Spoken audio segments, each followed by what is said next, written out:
శ్రీమాత్రే నమః. ఈరోజు దేవీ భాగవతములోని ప్రహ్లాదునికి నరనారాయణ యుద్ధం గురించి తెలుసుకుందాము. మొట్టమొదటి భాగము.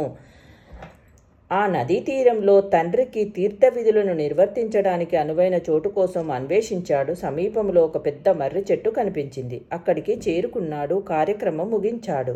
విశ్రాంతి తీసుకుంటూ పరిశీలనగా చూసేసరికి అక్కడ కొన్ని బాణాలు కనిపించాయి. అవి విభిన్న జాతులవి. అన్నింటికీ గ్రద్ద ఈకలు ఉన్నాయి. పదునుతో తెల్లగా తలతలలాడుతున్నాయి. ప్రహ్లాదుడు ఆశ్చర్యపోయాడు. ఇవి ఎవరి బాణాలు? చెప్మా అనుకున్నాడు. ఇది పరమపావనమైన తీర్థము, పరమశాంతమైన ఆశ్రమము. ఇక్కడ ఈ కొవ్వాడి నారాచాలు ఏమిటి?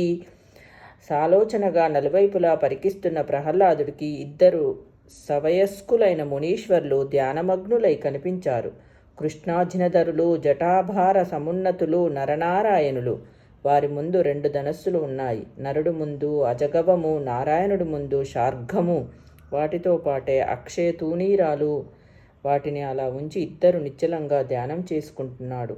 ప్రహ్లాదుడు చూచారు. ఇది ధర్మవిరుద్ధంగా కనిపించింది. క్రుద్ధుడయ్యాడు. మునీశ్వరులారా, ఏమిటి ఈ దొంగ జపం? ఈ ధనుర్బాణాలు ఏమిటి? ఈ ధ్యానాలు ఏమిటి? ఎవరిని మోసం చేద్దామని? మహావీరులు కాదలుచుకుంటే ధనుర్బాణాలు చేపట్టండి. మహాతపస్సులు కాదలిస్తే తావలాలు తిప్పండి. అంతేకాని రెండూ నడిపిస్తామంటే కుదరదు. అది ధర్మ విరుద్ధము. సృష్టిలో కనీ వినియరుగని వింత. కృతయుగములోనైనా కూడని పని ఈ కలియుగములో అసలు కుదరదు. మీరు బ్రాహ్మణులు, తపస్సులు చేసుకోవాలే తప్ప ధనుసులు చేపట్టకూడదు. జటలను ధరించాలే తప్ప అంబుల పొదులను ధరించకూడదు. అయినా మీ ఇష్టం. ఏదో ఒకటి త్వరగా తేల్చుకోండి. రెండు అంటే మాత్రం ఊరుకోను. ధర్మహాని జరగడానికి వీలు లేదు. ధర్మం పట్ల ఆగ్రహంతో ప్రహ్లాదుడిలా షరతు పెట్టాడు. నరనారాయణులకు నచ్చలేదు. నరుడు కల్పించుకున్నాడు. దైత్యేంద్ర, ఇందులో నీకు వచ్చిన బాధ ఏమిటి? సామర్థ్యం ఉన్నవాడు ఏది చేసినా చెల్లుతుంది. మూఢుడా, మేము తపస్సుకి ధనుస్సుకి సమర్థులం. ఏదైనా చేపట్టగలం. చేపట్టాం. నువ్వేం చేయగలవు? మమ్మల్ని నీ దారిన నువ్వు పో.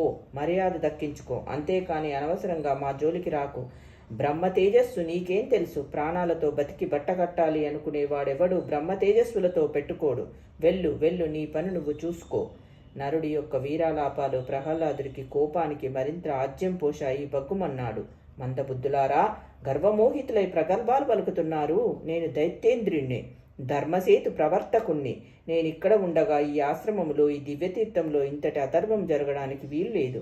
జరగనివ్వను. సమర్థులం అంటున్నావు. ఏమిటి మీ సామర్థ్యం? ఏది? చూపించండి మీ యుద్ధ శక్తిని. ఒకసారి చూస్తాను.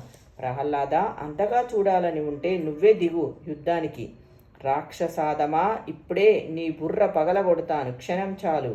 ప్రహ్లాదుడు కోపావేశంతో ధనుష్టంకారం చేశాడు. దశ దిశలు దద్దరిల్లాయి. నరుడు ధనుస్సు ఎక్కుపెట్టి శరవర్షం కురిపించాడు.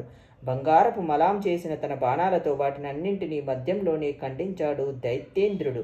ఇది అవమానంగా భావించిన నరుడు మరిన్ని బాణాలు వేశాడు.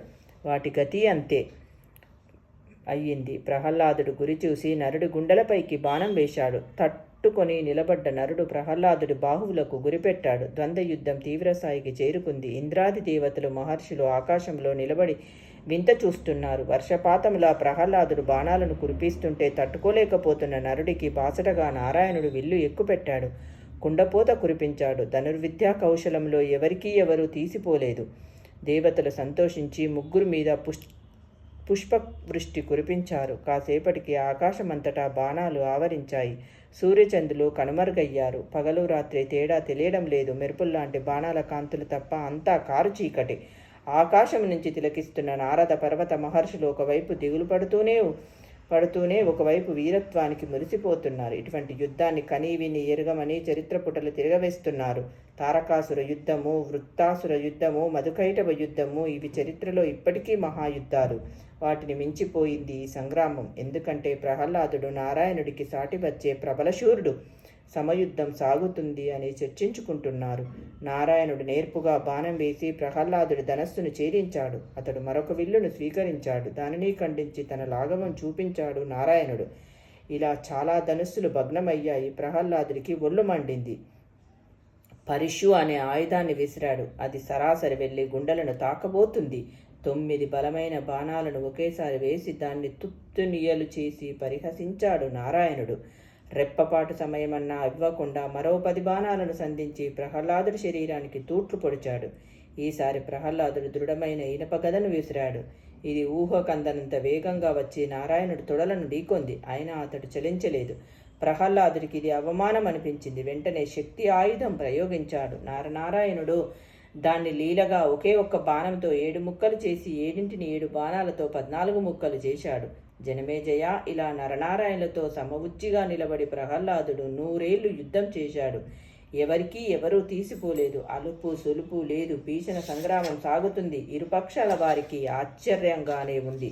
శ్రీ మహావిష్ణువు ప్రహ్లాదుడు ముందు ప్రత్యక్షమయ్యాడు. చతుర్భుజుడు, రమాకాంతుడు, చక్రధారి, హిరణ్యకశిపునందనుడు పరమానందం పొందాడు. పాదాభివందనం చేశాడు. మనసులో మాట అడిగాడు. 1000 యుద్ధాలు చేశాను. ఇంతకాలం పాటు జయలక్ష్మి వరించకపోవడం ఎన్నడూ లేదు. ఈ ఇద్దరిని నేనెందుకు జయించలేకపోతున్నాను? సందేహం తీర్చమని అడిగాడు. నాయన ప్రహ్లాద, వీరిద్దరు నా అంశతో జన్మించిన మహర్షులు, జితేంద్రియులు, నరనారాయణులు. అందుచేత అపజయం అనుకోక నీ రాజ్యానికి నువ్వు వెళ్ళు.